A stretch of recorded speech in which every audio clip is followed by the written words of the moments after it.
ஓம் நமோ நாராயணாய. ஸ்ரீ ஆஞ்சநேயா போற்றி போற்றி. அனுமன் ஜெயந்தி அன்றைக்கு அனுமனை எல்லோரும் ஆலயத்திலே சென்று வழிபாடு செய்கின்றோம். மற்ற தெய்வங்களை வணங்குவதற்கும் அனுமனை வணங்குவதற்கும் வித்தியாசம் இருக்கிறது.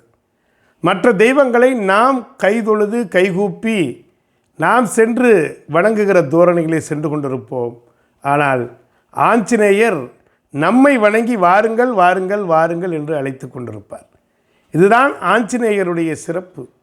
ஆஞ்சநேயருக்கு பலம் வாளிலே என்று சொல்வார்கள். எனவே அன்பர்கள் வாளிலே பொட்டு வைத்து அந்த வாள் நுனி வரை ஸ்ரீ ராமஜெயம் சொல்லி ஆஞ்சநேயரை குளிர்விக்கிற வழிபாடு உண்டு. அது சரி, ஆஞ்சநேயருக்கு வெண்ணெய் காப்பு எதற்காக நாம் சாற்றுகிறோம்? எல்லோரும் வெண்ணெய் சார்த்துகிறார்கள்.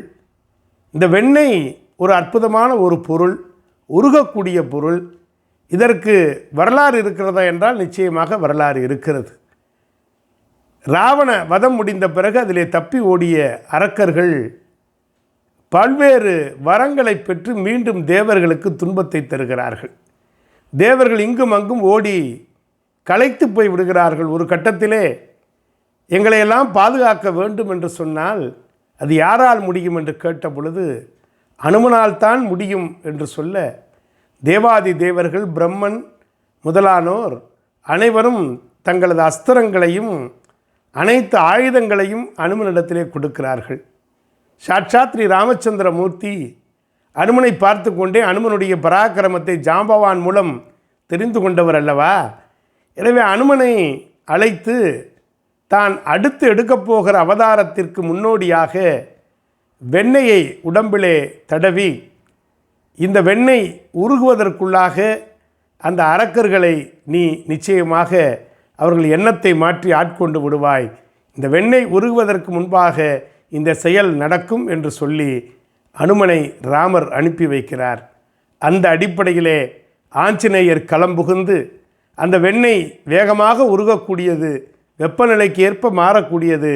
ஆனால் ராமன் தந்த அந்த வெண்ணெயை உடலிலே பூசிக்கொண்டதினாலே அசுரர்களை தேவர்களை காப்பதற்காக அந்த வெண்ணெய் உருகுவதற்குள்ளாக ஆஞ்சநேயர் அவர்களை அழித்தார் என்பது வரலாறு.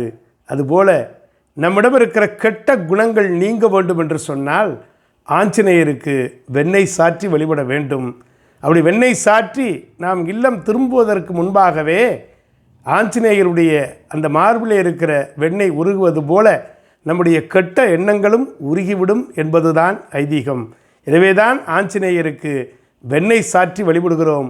எனவே ஆஞ்சநேயருக்கு வெண்ணெய் சாற்றுவதன் மூலமாக நமக்கு வருகிற தடைகளையெல்லாம் நீக்குகிற விதத்திலே எப்படி தேவர்களுக்கு அசுரர்களால் தடை ஏற்பட்டதோ அதையெல்லாம் ஆஞ்சநேயர் அந்த வெண்ணெய் உருகுவதற்குள் முடித்து தந்தாரோ அதுபோல நமக்கு வரக்கூடிய தடைகளையும் நீக்கக்கூடிய ஆற்றல் ஆஞ்சநேயருக்கு உண்டு. எனவே இதை அறிந்து கொண்டு ஆஞ்சநேயருக்கு வெண்ணெய் சாற்றி வழிபட்டால் சகல சௌபாக்கியங்களையும் அனுமன் நமக்கு தந்து மகிழ்வான்.